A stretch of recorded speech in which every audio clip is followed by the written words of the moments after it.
কয়েকদিন এত পরিমাণ ঠান্ডা জ্বরের জন্য মুখের কোনো রুচিই নাই। পানি খাইতে গেলেও কেমন যেন পানসা পানসা লাগছে। মুখের মধ্যে মনে হচ্ছে কোনো কিছুই খাইতে ভালো লাগছে না। আসসালামু আলাইকুম, সবাই কেমন আছেন? আশা করছি ভালো আছেন। আমি আলহামদুলিল্লাহ ভালো আছি, কিন্তু মুখের মধ্যে কোনো রুচি নাই বা কোনো কিছু খাইতেও ভালো লাগছে না।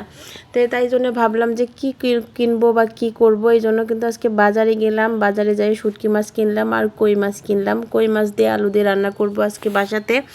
আর সাথে ডাল, শাকভাজি এগুলো কিন্তু আপাই করছে, যেহেতু আজ বেশ কিছুদিন যাবত কিন্তু আমি সেভাবে রান্না বান্না করি না। আপনাদের সাথে সেই রান্না বান্নার সুন্দর সুন্দর ভিডিওগুলো আমি শেয়ার করতে পারি না। তো আজকে কই মাছ আলু দিয়ে রান্না করব, আর সাথে আজকে শুটকি মাছ ভর্তা করব, আর সবুজ শাকভাজি আর ডাল।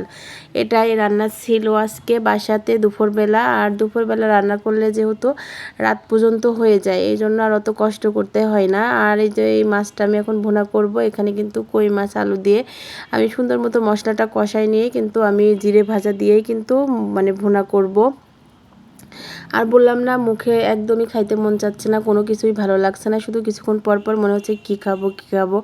এরকম একটা মায়ের কাছে থাকলে হয়তো বলতে পারতাম, মা এই জিনিসটা খাবো, এই জিনিসটা করে করে দাও। কিন্তু মার কাছে যেহেতু নাই, শ্বশুরবাড়িতে আসি, নিজেই করে খাইতে হবে। মুখের কাছে আর কেউ দেওয়ার মতো মানুষ নাই। এই জন্য কিন্তু বাজারে গেছি। আর এই শুটকির নামটা আমি জানি না, কিন্তু এই শুটকিগুলো অনেকেই দেখি যে মানে ভর্তা করে খাই। কেন জানি আমার কাছে মনে হচ্ছিল একটু ঝাল ঝাল করে আমি ভর্তা করে খাবো।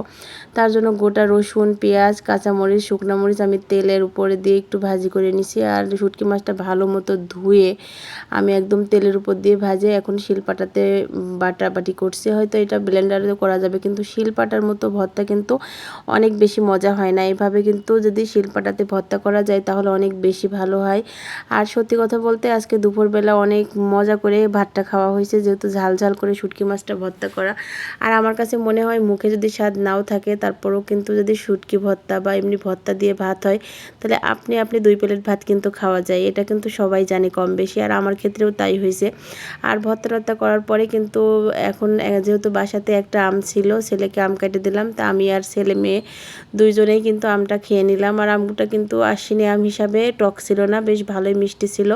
খাচ্ছিলাম আর ছেলের সাথে গল্প করছিলাম, মানে ওর স্কুলের গল্পগুলো বেশ ভালোই হয় ছেলে মা আর গল্প করতে। কার সাথে আর গল্প করব, ফোনে তো কারোর সাথে গল্প করতে পারি না। তার জন্য ভাবি যে না, যতটুকু সময় পারি ততটুকু সময় ভিডিওর ভয়েস দিই, আর বাদ বাকি সময় ছেলে মা শাশুড়ি সবাই মিলে গল্প করি।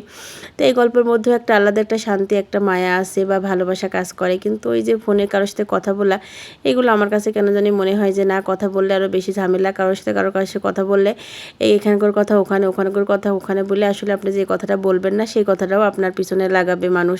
কারণ মানুষ শুধু পিছনে বাঁশ দিতেই বেশি পছন্দ করে, ফুল দিতে কেউ পছন্দ করে না। তো জানি না আমার কথাটা খারাপ লাগবে কি ভালো লাগবে। তো যাই হোক, মা আর ছেলে মিলে আম খাইতে খাইতে শেষ করে দিলাম আজকের ভিডিওটা। সবাই ভালো থাকবেন, সুস্থ থাকবেন, আবার দেখা হবে।